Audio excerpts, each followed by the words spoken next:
Baik, terima kasih teman-teman yang sudah join lebih dulu. Kita sambil jalan nunggu yang lain nanti eh, yang tertinggal juga nanti bisa sambil nge-record. Saya akan merekam materinya nanti juga bisa dilihat. Kita akan karena membayar hutang yang minggu lalu, jadi kita akan langsung bahas 2 sesi. Sehingga nanti kalian langsung punya tugas ya, tugas 2 sesi langsung terkait dengan hari ini kita pembahasan yang pertama kita bahas tentang sampel ya, sampel, kalkulasi dan juga nanti penggunaan skala. Nah, terkait dengan penggunaan materi itu di materi pertemuan ke-6, saya akan share terlebih dahulu. Oke. Ini yang terkadang banyak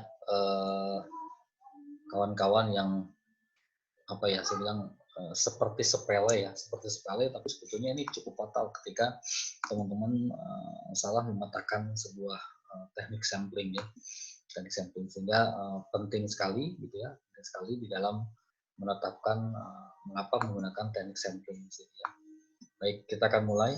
Itu ketika kita bicara populasi sama sampel, maka yang akan dipertimbangkan itu kan sebetulnya kan kita akan melihat dulu bahwa penelitian kita itu kan jelas itu pasti ada populasi. Ya, populasi di situ yaitu wilayah ya.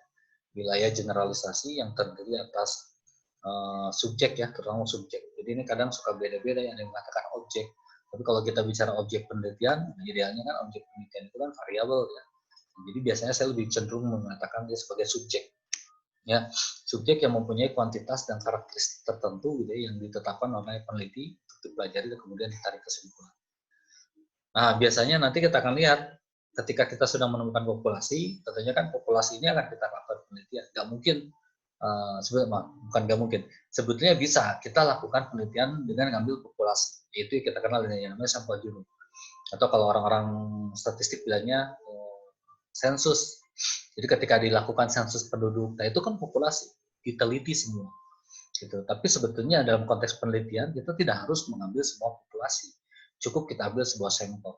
Nah, di mana sampel ini adalah sebagian dari jumlah dan karakteristik yang dimiliki oleh populasi. Jadi, nah inilah keuntungannya kenapa di dalam ilmu statistik itu kita kenal dengan yang namanya sampel. Jadi kita tidak perlu mengambil total populasi. Misal contoh ya, populasinya itu misalnya ada 1 juta penduduk. Ketika kita akan melakukan sebuah penelitian, apakah kita harus mengambil 1 juta penduduk untuk dilakukan penelitian? Kan enggak. Nah, sehingga solusinya apa? Ya sudah, kita ambil sampel. Sampel ini sebagai representatif mewakili 1 juta penduduk. Nah, sama halnya kayak begini. Kalian dites PCR. Gitu. PCR itu cuma diambil sekian cc darah. Tapi bayangkan dengan sekian cc darah, dia bisa mewakili seluruh darah yang ada di dalam tubuh kita. Kita tahu di dalam tubuh kita itu kan mayoritas air dan darah gitu ya. Jadi anggaplah misalnya 70% kandungan tubuh kita itu darah. Dan kita cuma diambil sekian cc dan mengatakan bahwa nilai hasilnya itu positif atau negatif. Itu karena apa? Karena ada teknik sampel. Ya, kebayang kalau di dunia ini tidak ada teknik sampel. Kalian akan melakukan cek golongan darah. Berarti yang harus diambil darahnya segimana? Berarti semua darah yang di dalam tubuh kita diambil, dicek darah. Kan nggak mungkin. Sama halnya ketika kalian atau ibu kalian masak sop gitu ya. Ibu kalian masak sayur sop, terus kemudian 1 panci gitu kan. Terus biasanya kan setelah masak itu kan dicoba itu nggak banyak, cuma ngambil 1 sendok teh, kemudian 1 sendok terus kemudian dicicip ya. Nah, itu sebuah sampel yang merepresentatifkan. Kebayang ya, jadi ilmu sampling itu sebenarnya sudah dilakukan oleh sejak zaman dulu kala. Jadi kebayang ya, jadi kalau misalnya tidak ada ilmu sampling tadi, jadi si ibu ini mau bikin sop, kemudian pengen dicobanya harus 1 panci, habis banget. Jadi yang lain nggak akan kebagian. Nah, ini pentingnya sampel. Sehingga biasanya penelitian ini, bagi nanti juga teman-teman penelitian terkait dengan menggunakan skripsi. Nah, biasanya kita ngambil dulu yang namanya sampling, ya. Itu terkait dengan populasi dan sampel. Baik. Nah, kemudian ini teknik sampling. Ya, teknik sampling ini nanti teknik pengambilan sampel ya. Tadi pengambilan sampel. Dan secara skematis teknik sampling itu seperti berikut ini. Jadi nanti ada yang kita kenal dengan yang namanya probability sampling. Ya, sama non probability sampling. Nah, nanti bedanya di mana? Kita akan bahas satu-satu. Ya, biasanya kalau probability sampling gitu ya, itu nanti teknik-tekniknya ada simple random sampling, ya, ada proportional stratified random sampling, ya, lalu juga sampai ke area cluster. Tapi kalau yang non probability sampling, ya, sampling sistematis, kuota, ya, accidental sampling, purposive sampling, ya, sampling jenuh, snowball sampling dan seterusnya. Nah, nanti kalian akan harus bedakan. Kalian mengambil menggunakan samplingnya probability sampling apa yang non probability sampling, ya. Nah, itu. Nah, jadi kalau yang probability sampling, gitu ya, jadi probability sampling itu teknik sampling yang memberikan peluang yang sama bagi setiap unsur anggota populasi untuk dipilih menjadi anggota sampel. Jadi punya peluang yang sama nih, siapapun bisa dapat. Itu yang kita kenal dengan probability sampling. Ya, jadi contoh ini simple random sampling. Dikatakan simple atau sederhana, gitu, karena pengambilan sampel anggota populasi dilakukan secara acak tanpa memperhatikan strata yang ada dalam populasi. Sehingga cara demikian dilakukan bila anggota populasi dianggap homogen. Ya. Nah, jadi kalau misalnya kita menganggap asumsi ya, jadi penelitian kita punya asumsi dulu bahwa semua populasi dianggap homogen. Misalnya warga Indonesia semuanya suka sama yang namanya Indomie. Nah, ketika kita melakukan penelitian seberapa bagus, seberapa suka sih warga Indonesia menyukai Indomie? Karena kita mengasumsikan bahwa seluruh warga Indonesia itu menyukai Indomie, sudah selesai, kita gunakan semua random sampling. Kita tidak melihat strata, apakah dia punya pendidikan tinggi, dia sekolahnya rendah, dia mahasiswa S3, dia dia hanya tamatan SD. Kita nggak melihat strata itu, apakah penghasilannya tinggi atau rendah, tidak melihat seperti itu. Kita anggapnya semua homogen, menyukai Indomie. Jadi selesai, kita gunakan random sampling. Nah, jadi hati-hati. Kalau yang simple random sampling, itu asumsinya populasinya dianggap homogen, gitu ya. Kalau misalnya nanti kalian mengambil sampel karyawan ini dianggap homogen sama kalian, berarti kita tidak bisa gunakan yang namanya simple random sampling. Oke, kemudian teknik sampling, probability sampling. Jadi yang kedua itu terkait dengan proportionate stratified random sampling. Nah, teknik ini digunakan bila populasi mempunyai anggota atau unsur yang tidak homogen dan berstrata secara proporsional. Jadi, contoh nih, suatu organisasi dia punya pegawai ya, latar belakang pendidikannya beda-beda. Ada S1, ada SMA, ada SMK gitu ya, ada SMP, ada ST. Nah, apa yang harus dilakukan? Ya sudah, kita proporsional aja. Proporsional stratified random sampling. Jadi setiap kelompok itu mewakili atau setiap kelompok itu diwakili oleh setiap sampel. Ya, misalnya total ada 1000. Kita cuma perlu 100. 100 itu diambil dari mana? Proporsional aja. Jadi nanti proportion rasio ya, kita gunakan rasio. S1 totalnya ada berapa, rasionya berapa, misalnya contoh ya. Ini kan jumlahnya berapa nih? 300, 500, 800, 1000 ya, ini 1000. Nah, 1000. Jadi kalau misalnya S1 berarti 50 per 1000-nya. Ya. SMK itu 500 per 1000-nya. Jadi nanti diambil sampel. Dapatlah jadi 100 ini sekian. Nah, ini yang proportionate stratified random sampling. Kalau apa tadi? Kalau yang tidak homogen, ya kita jadi proporsional. Nah itu. Lalu kemudian yang disproportionate stratified random sampling, teknik ini digunakan untuk menentukan jumlah sampel bila populasi atau strata tetapi kurang proporsional. Gitu ya, misalnya ya di sebuah perguruan tinggi tertentu mempunyai lulusan S3-nya 3 orang, S2-nya 4 orang, S1-nya 90 orang. SMA-nya 800 orang, SMP-nya 700 orang gitu. Maka 3 orang lulusannya S3 dan 4 orang S2 itu diambil semuanya sebagai sampel. Karena 2 kelompok itu terlalu kecil bila dibandingkan dengan kelompok. Jadi bedanya tadi, kalau ini proporsional diambilnya, ya, kalau yang ini yang disproportionate itu karena tadi pertimbangannya tidak seimbang. Baik, paham ya sampai sini ya? Lalu kemudian kita masuk yang cluster sampling atau area sampling. Nah, teknik sampling ini untuk menentukan sampel bila objek yang akan diteliti atau sumber data yang luas. Misalnya penduduk dari suatu negara ya, provinsi atau kabupaten ya, untuk menentukan penduduk mana yang akan yang akan dijadikan sebagai sumber data, maka pengambilan sampel berdasarkan daerah populasi yang ditetapkan. Contoh ini ya, lihat. Ini populasi daerah ya. Banyak ya. Lalu kemudian diambil dengan random. Oke, tahap pertama A, D, C, F, G gitu. Berarti nanti ada berapa yang tidak masuk ya. Nanti ambil lagi tahap individu ya. Tahap individunya atau tahap 2 seperti ini sampel individu. Misalnya A. Nah, ini kita terkait dengan menggunakan area sampling. Jadi misalnya kita akan ambil sampel populasi Jawa Barat ya. Nah, kalau kita gunakan klaster berarti Bandung ya, Cimahi misalnya gitu ya, Garut, Sukabumi dan sebagainya. Jadi kita sebut sebagai klaster. Atau misalnya Bandung sendiri kan kecamatannya banyak. Nah, itu juga bisa kita gunakan sebagai klaster. Oke, kemudian kita lanjutkan lagi berikutnya. Nah, kalau ada yang mau tanyakan boleh sambil nanya. Saya lanjutkan dulu. Nah, nanti coba bandingkan dengan penelitian kalian.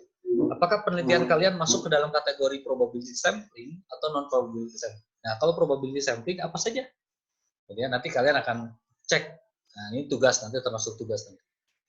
Nah, paham ya tadi yang kalau probability sampling. Sekarang yang non probability sampling. Kalau yang non probability sampling, teknik yang tidak memberi peluang atau kesempatan sama bagi setiap unsur atau anggota populasi untuk dipilih menjadi sampel. Ya, jadi ini tidak memberi peluang atau kesempatan yang sama. Ya, jadi nggak semuanya bisa dapat, nggak semuanya bisa memperoleh atau kebagian sebagai yang sampling. Nah, contoh misalnya yang pertama sampling sistematis. Jadi sampling sistematis adalah teknik penentuan sampel berdasarkan urutan dari anggota populasi yang telah diberi nomor urut. Nah, karena sudah dikasih nomor urut, jadi beda lagi. Misalnya anggota populasi terdiri dari 100.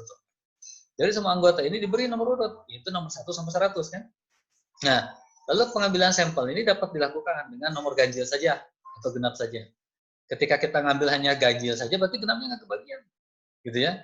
Jadi ini yang kita kenal dengan non probability sampling, khususnya untuk sampling sistematis. Bisa dilakukannya? Bisa. Ini kan tergantung kita maunya seperti apa. Oke, kemudian yang kedua ya, sampling kuota.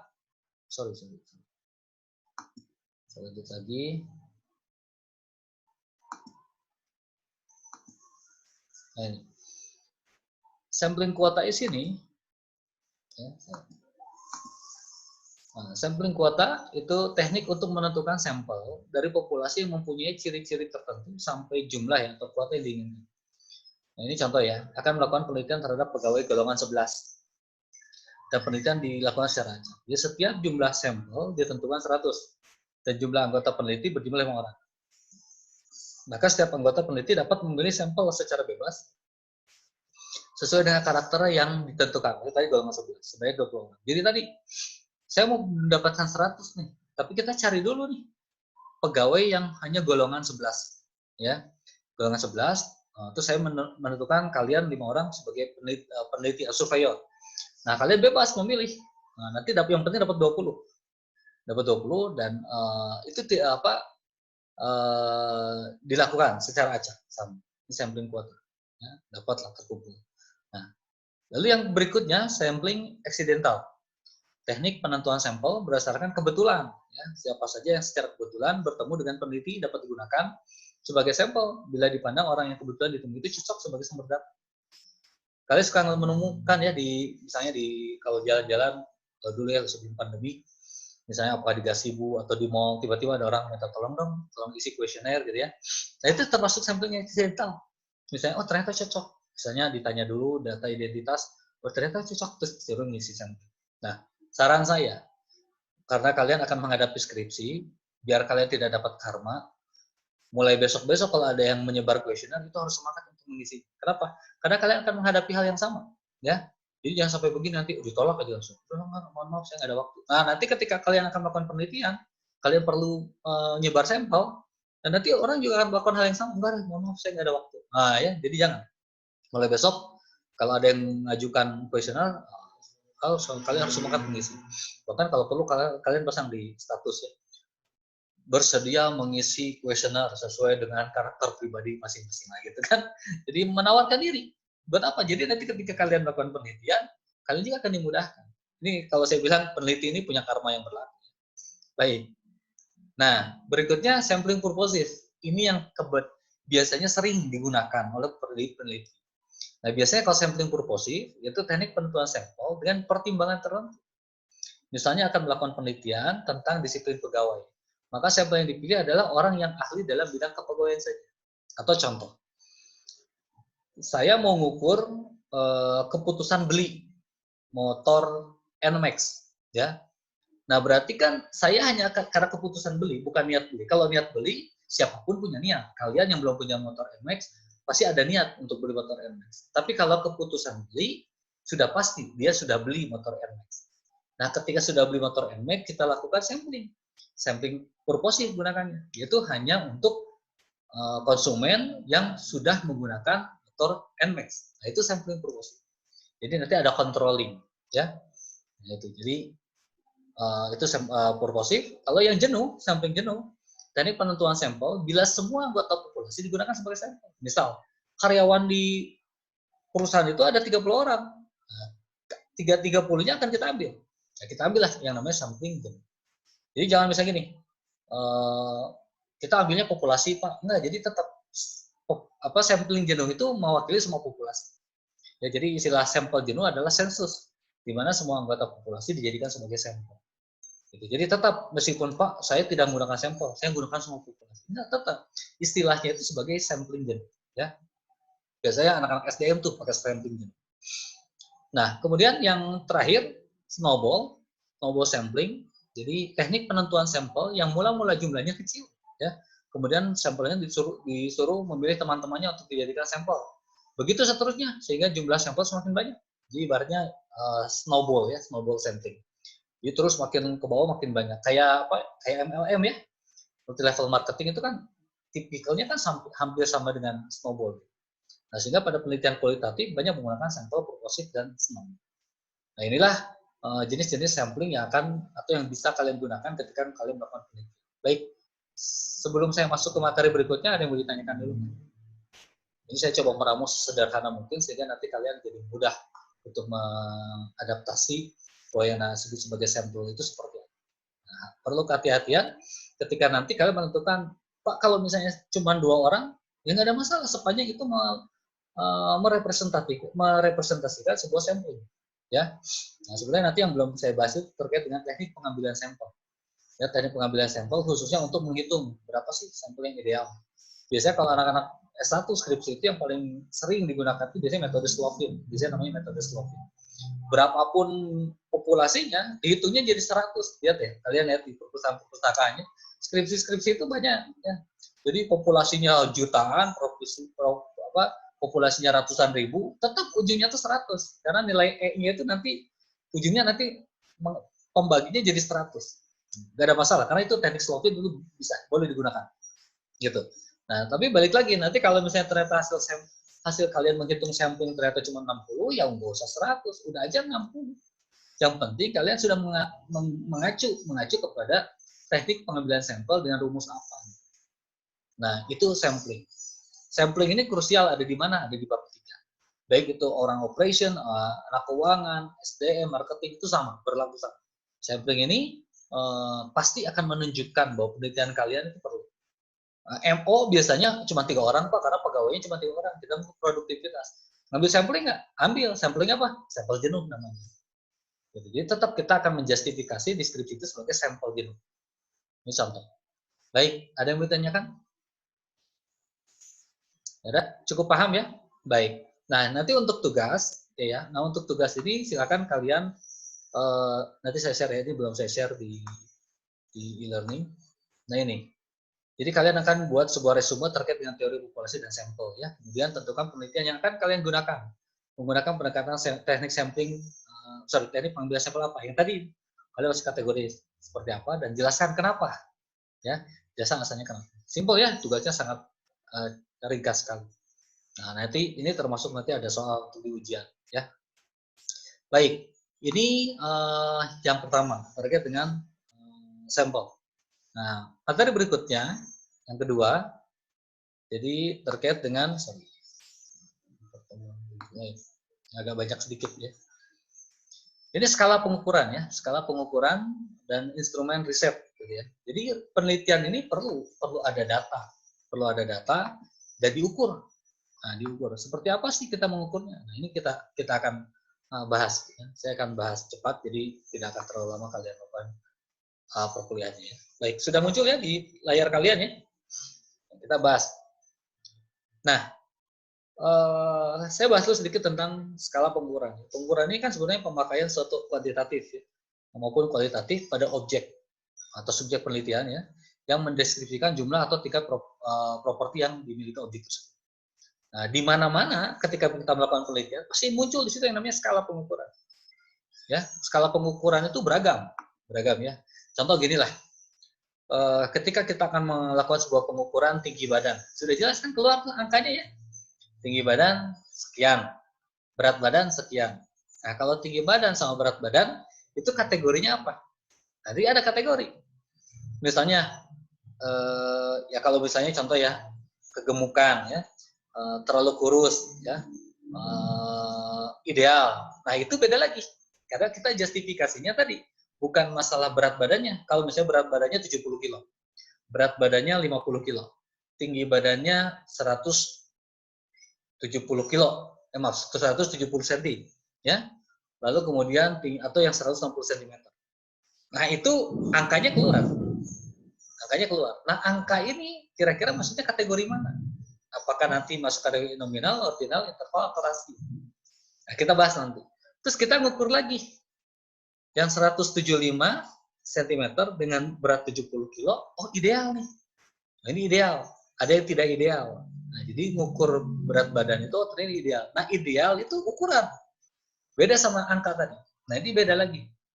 Atau di MO ya, di MO itu ada yang pengukurannya, kalau kalian masih ingat, ada pengukuran secara atribut maupun variabel. Ukur cacat.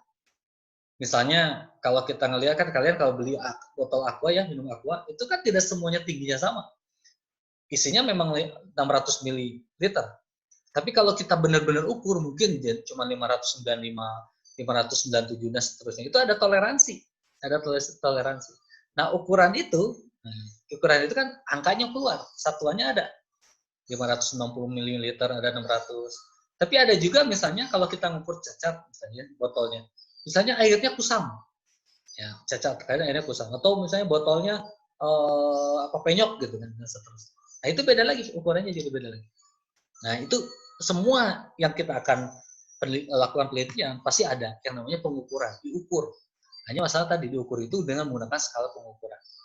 Tujuan teknik skala adalah mengetahui ciri atau karakteristik sesuatu hal berdasar suatu ukuran tertentu. Oke, kita lanjutkan lagi ya. Nah, ini macam skala pengukuran. Tadi yang pertama nominal. Oke. Skala nominal ini hanya melakukan kategorisasi variabel yang diukur. Ya. Satu kategori dengan kategori lain. Tidak dapat diurutkan berdasarkan tingkatan. Jadi nggak ada tingkatan tuh. Jadi nominal itu nggak ada jarak. Contoh kayak 1, 2, 3. Gitu kan. Kalau ada jarak itu 3 sama 1, jaraknya ada 2. Nah, nominal itu tidak ada. Jadi kategori variabel harus exclusively independent. Jadi satu objek atau subjek penelitian itu hanya masuk pada satu kategori saja. Misal ya, kita tidak bisa mengatakan bahwa laki-laki ini lebih tinggi daripada perempuan, juga sebaliknya. Meskipun ya dengan menggunakan angka, misal perempuannya 0, laki-lakinya 1. Angka tersebut bukan sebagai data kuantitatif yang bisa dikalikan atau ditambahkan dan sebagainya. Jadi hanya labelnya aja, notasi saja, hanya simbol saja. Nah ini contohnya jenis kelamin A perempuan, B laki-laki. Jenis pekerjaan mahasiswa, karyawan, PNS. Kita nggak bisa membedakan. Kita nggak bisa membedakan bahwa mahasiswa lebih baik daripada SMP. Itu nggak bisa. Ini nominal. Nominal. Karena dia tidak menggunakan angka-angka tadi, ya, tidak menggunakan angka sebagai jarak. Tidak ada. Itu yang nominal. Nah biasanya bisa nggak digunakan penelitian? Karena penelitian bisa melakukan. Biasanya identitas. Buat apa? Membedakan tadi gender. Jadi misalnya karena kalau hitungan statistik itu kan harus ada angka, sehingga nanti dimunculkan apakah 0, apakah 1, dan seterusnya. Ya, naik. Kita naik level dari nominal, dia masuk ke skala ordinal. Nah, kategori dalam skala ordinal, dia dapat diurutkan menjadi urutan peringkat. Angka dalam ordinal tidak menunjukkan kuantitas absolut. Jadi tidak pula memberikan petunjuk bahwa interval antara setiap dua angka itu sama. Gitu ya. Maksudnya apa gitu. Jadi gitu ya. Jadi dalam skala ordinal itu berlaku postulat misalnya. Bila A lebih besar dari B dan B lebih besar dari C, dengan sendirinya A lebih besar dari C. Ya, ini skala ordinal ya. Nah, ini yang terkadang, contoh saya ulang lagi. Dengan skala ordinal, tingkat kepuasan bisa dibagi menjadi 5. Sangat puas, puas, cukup puas, tidak puas, sangat tidak puas. Sekalian ya, kalau kalian ngisi kuesioner ada yang ini nih. sangat puas, tidak puas, dan seterusnya. Hasilnya adalah data ordinal sebab kita bisa mengatakan bahwa sangat puas ini lebih tinggi tingkat kepuasannya dibanding dengan yang puas. Nah, dalam skala ordinal hanya ada urutan, tetapi jarak antar kategori nggak ada. Misal, kita gunakan angka sangat puas 5, puas 4, cukup puas 3, tidak puas 2, sangat tidak puas 1. Nah, angka tersebut ini hanyalah berupa label, pemakaian rata-rata dan standar deviasi tidak dapat dibenarkan. Contoh, misalnya kalian jawab 5 ya, kalian jawab 5, saya jawab 4, tinggi mana? Nggak bisa membedakan. Misalnya Andika nih, saya survei terkait dengan pelayanan kampus. Misalnya Andika menjawab 4, misalnya kemudian Andi menjawab 5. Kalau gitu, menurut yang paling bagus yang mana? Kalau melihat angka, 5 itu lebih baik. Tapi kalau di ordinal nggak bisa. Nah, lihat. Ini yang pada akhirnya nanti kalian cek. Ya, di perpustakaan. Banyak anak-anak yang menggunakan skripsi, itu salah. Karena apa? Menentukan skala yang kurang tepat. Dia pakai ordinal, langsung dilakukan penelitian.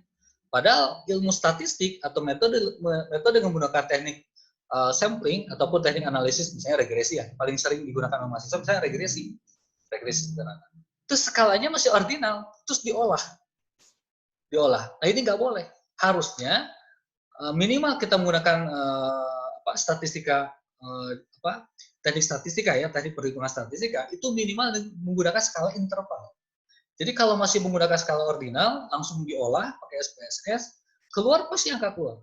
Tapi menginterpretasinya salah. Nanti dicek sama kalian. Kalau nanti kalian menemukan di perpustakaan, lihat di bab 3, di situ ada skalanya ordinal. Setelah itu, setelah muncul skala ordinal, terus langsung diolah. Itu udah jelas pasti harusnya disalah. Dia harus diulang tuh ujian.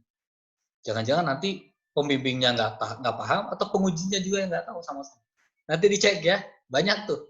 Itu kesalahan massal, dan itu nggak boleh kalian lakukan lagi. Karena ordinal, tapi pertanyaan gini, Pak, boleh nggak kalau kuesioner kita gunakan skala ordinal? Sangat dibolehkan. Nah, tapi tadi dirubah dulu. Ya, dari skala ordinal dirubah menjadi skala interval. Nah, biasanya di Indonesia ya populer di Indonesia, tapi di luar negeri tidak cukup populer.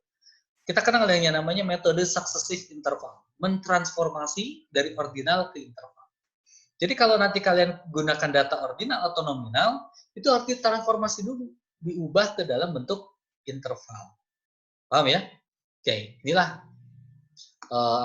terkait dengan skala ya, ordinal. Baik, selanjutnya, sebentar. Oke, nah, lanjut. Nah, sekarang masuk kategori interval. Nah, kan dari tadi kan nominal interval. Sekarang, apa sih bedanya interval sama ordinal? Nah, skala interval, dia memiliki kekuatan sama dengan skala nominal dan ordinal. Dan ditambah ada kejelasan antara jarak satu kategori dengan kategori lain. Misal, nilai pelajaran anak SD sampai dengan SMA berkisar 1 sampai dengan 10. Jarak antar nilai 4 dan 5 sama dengan jarak antara 9 dan 10. Gitu loh, ya. Jadi yang dapat 5 sama 4, nah 5 sama 4 sama 9 sama 10 dia punya jarak sama. Nah, yang belum bisa dilakukan dengan data interval adalah perbandingan absolut. Rina, contoh ya, Rina mendapatkan nilai matematikanya 8. Dini 4. Nah, kita bisa mengatakan bahwa Rina lebih pandai dari Dini. Tetapi kita tidak bisa mengatakan bahwa kepandaian Rina 2 kali lipat dari kepandaian Dini. Ya, nggak bisa. Interval nggak bisa. Jadi cuma bisa mengatakan 8 lebih besar daripada 4. Sama halnya kayak tadi. Ya, Andika jawab 4, Andi jawab 5. Kalau di interval, jawaban Andi itu lebih tinggi daripada Andika. Tapi kalau di ordinal, jawaban Andi belum tentu tinggi sama jawaban Andi. Paham ya? Paham? Jadi, nah inilah kunci ketika kita melakukan statistika diferensial atau kita gunakan teknik statistika. Maka kita harus gunakan skala interval. Minimal skala interval. Nanti lihat di bab 3 sama kalian buat operational variable. Nanti ya setelah UTS, saya akan bahas tentang operational variable. Nah, di sana akan terlihat ya, model skala itu seperti apa. Nah, dan yang terakhir yaitu skala rasio. Nah, skala rasio ini memiliki kekuatan dari skala nominal ya. Kekuatan skala nominal, skala ordinal, dan skala interval. Plus, nah ini kelebihannya. yaitu datanya dapat diperbandingkan secara absolut. Misal tadi Dito tinggi badannya 160 cm, ya. Lalu Resa 80 cm. Maka kita bisa katakan bahwa tinggi badan Dito 2 kali lipat tinggi badan Resa. Nah, biasanya ukuran-ukuran rasio ini, ya, yang emang dia punya satuan jelas, dia punya satuannya yang jelas. Yang paling mudah gini aja, ukuran rasio itu biasanya dia mengenal dengan angka 0. Itu yang paling mudah. Ya, jarak antara Bandung, jarak antara rumah A ke rumah B 0, sekian kilometer atau 0 kilometer. Nah, itu udah rasio. Biasanya anak-anak keuangan, anak-anak operation, nah, biasanya menggunakan data skala rasio. Biasanya kalau yang marketing, SDM ya, itu lebih cenderung seringnya menggunakan data ordinal sama interval. Ya. Nah, saya ulang, berarti ada 4. Apa aja tadi?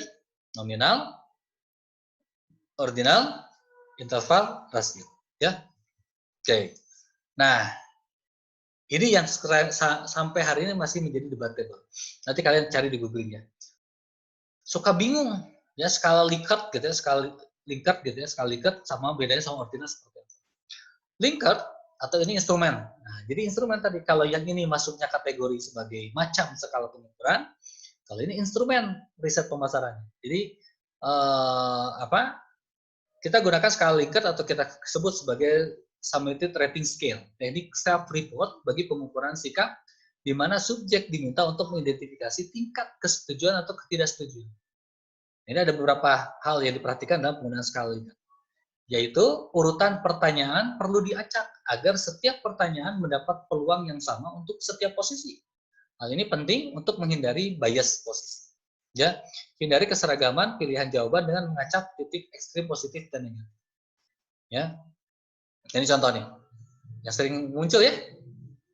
Contoh misalnya ATM bank A banyak, sangat setuju, tidak setuju, dan seterusnya. Ini varian A. Nah, sehingga varian B-nya, bank A memiliki banyak ATM, ya, kan? Nanti sangat setuju, tidak setuju, seterusnya.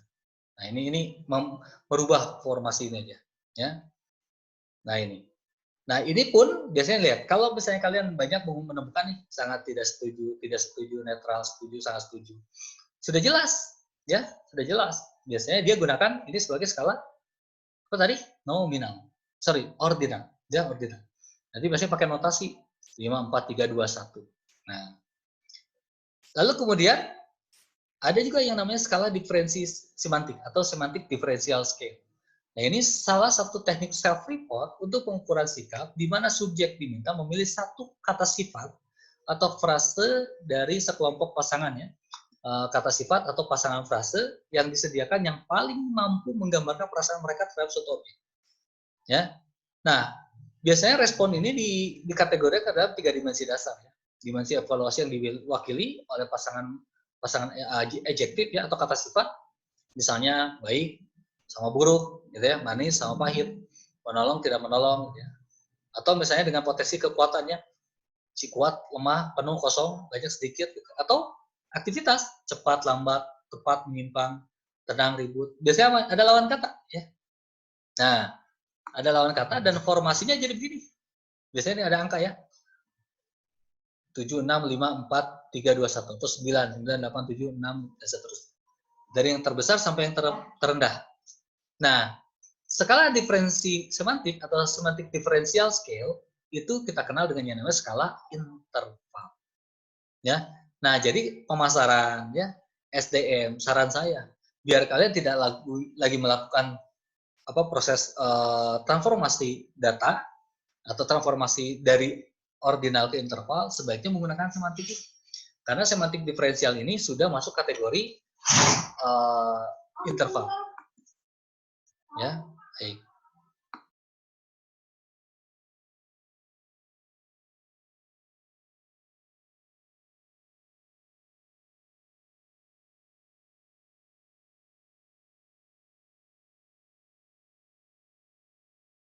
Saya lanjut, tadi sudah sampai mana? Interval ya. Nah, jadi saya ulang. Nah, untuk yang pemasaran gitu ya, untuk yang pemasaran Itu saran saya silakan kalian bisa gunakan teknik skala diferensial.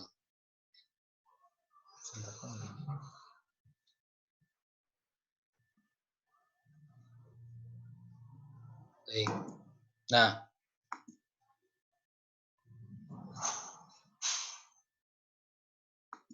oke, kemudian ini dua cara lazim menginterpretasikan data yang diperoleh dengan skala ini, yang menggunakan profil visual atau diagram ular, nanti tarik berapa yang mengatakan positif dan seterusnya. Nah, ini jarang kali dilakukan oleh penelitian-penelitian terutama untuk yang skripsi. Nah, disebut sebagai diagram ular karena menghubungkan titik-titik skor ya rata-rata dari masing-masing pasangan proses semantik diferensial sehingga memunculkan profil objek atau objek-objek yang ingin dievaluasi. Nah, oke. Nah, kemudian berikutnya numerik ya. Numerik ini sebenarnya hampir mirip ya. Skala ini merupakan variasi dari skala diferensial semantik. Ya, skala ini juga menggunakan dua kutub ekstrim yaitu positif dan negatif. Sehingga pilihan yang tersedia hanya angka. Dan seperti ini. Dan data yang diperoleh dari skala ini dianggap sebagai data interval. Tadi saya bilang, pernah nggak lihat kuesioner kayak begini contohnya? Bagaimana ATM Bank A menurut pendapat Anda? Sedikit, banyak. Jadi kalau yang jawab banyak 7, yang jawab sedikit 1. Terus kalau misalnya kita mengikuti agak banyak sih, berarti misalnya kita jawab 5. Nah, 5 itu sudah menginterpretasikan sebagai jawaban kita mengatakan bahwa ATM itu agak banyak. Gitu loh. Ya, 6 agak lebih banyak. Kalau 7 udah sangat banyak. Nah, sebaliknya kalau 2 berarti sedikit gitu kan. 3 lumayan lah, tapi masih sedikit dan seterusnya. Nah, ini karena ini sudah masuk data interval, nah ini yang sebetulnya lebih cocok. Ya, jadi nanti kalau kalian melakukan penelitian, terutama yang pemasaran atau yang SDM, saran saya gunakan questionnya seperti ini. Dengan skala model seperti ini, yang namanya semantik diferensial, kita sudah mengenal bahwa ini datanya data interval. Boleh nggak kalau pakai yang ini? Boleh. Nah, ini mana yang tadi? Nah, ini kan ada ya pertanyaan begini ya. Ini boleh. Ini data ordinal. Nah, ini harus dirubah dulu ke interval. Banyak ya, lihat kakak kelas kalian sudah lulus, banyak yang menggunakan kuesioner begini. Nanti kalian cek di operasional variable bab 3. Ketika mereka menggunakan ordinal dan mereka tidak merubah transformasi data ke interval, saya jamin itu skripsinya salah. Ya, boleh digugat nggak? Oh, jangan, kasihan sudah dapat gelar ya. Jangan sampai. Baik, tapi kan minimal kalian jadi tahu. Karena kalian tahu sekarang, jadi jangan sampai nanti kalian memberikan warisan kepada adik kelas kalian yang salah, jangan sampai ya. Karena berarti kan jadinya menyesatkan yang berjamaah. Kenapa kakak kelas kalian banyak yang salah? Karena sebelum-sebelumnya juga salah. Gitu. Jadi di stop lah dari generasi kalian. Nah, skala staple atau staple scale salah satu teknik self report dalam pengukuran sikap di mana responden diminta untuk mengindikasikan seberapa akurat setiap pernyataan menggambarkan objek yang ingin dinilai. Nah, biasanya kan ini modifikasi skala sama ya di diferensial semantik. Yang membedakan apa? Adjektif atau kata sifat ditempatkan pada satu kutub atau tidak bipolar. Dan poin-poin pada skala berupa angka yang diberi tanda negatif sampai positif. Dan pilihan genap tidak ganjil. Skala ini tidak memberi jawaban netral dan nilai tengah. Jadi nggak ada nilai tengah. Biasanya ada kayak begini. Ya, ini juga sama. Ini skala staple. Ya, oke. Sama yang terakhir skala peringkat garis. Ya, ketika kita hanya ngasih titik saja. Oke. Nah, ini sebentar. Ini contoh saja. Skala peringkat komparatif. Ini jarang sih. Ini saya sengaja skip karena agak jarang digunakan ya. Nah, ini skala dikotomi, ada yang menyebutkan skala Goodman. Goodman ini tidak hanya menyediakan dua pilihan, yaitu iya atau tidak. Data yang dihasilkan adalah data nominal. Sehingga tadi kalau nominal, dia gunakan skala Goodman. Karena membutuhkan jawaban tegas, skala ini tidak menyediakan pilihan ragu-ragu atau netral. Oleh karena ini, skala ini sebenarnya kurang detail dalam merepresentasikan respon. Jadi tujuan skala ini adalah untuk memperoleh ukuran gabungan yang bersifat unidimensional. Hanya mengukur satu dimensi saja. Ya, nah, inilah terkait dengan skala dikotomi. Baik, itu terkait dengan skala data pengukuran. Ada yang mau ditanyakan? Hati-hati, ini nanti kalian cek deh. Banyak yang salah ya. Dan mohon maaf, saya bukan bukan menyalahkan, mungkin ketidaktahuan ataupun mungkin lupa ya. Jadi terkadang dosen pembimbing atau dosen penguji tidak ngeh dengan kesalahan ini. Tapi bagi saya ini sangat fatal. Karena ketika nanti kalian menggunakan teknik pengolahan data, ada syarat. Contoh tadi kalau menggunakan regresi sederhana, ini minimal datanya harus data itu. Ya, ini pengetahuan yang sebetulnya harus betul-betul kalian pahami. Baik, sementara itu saja.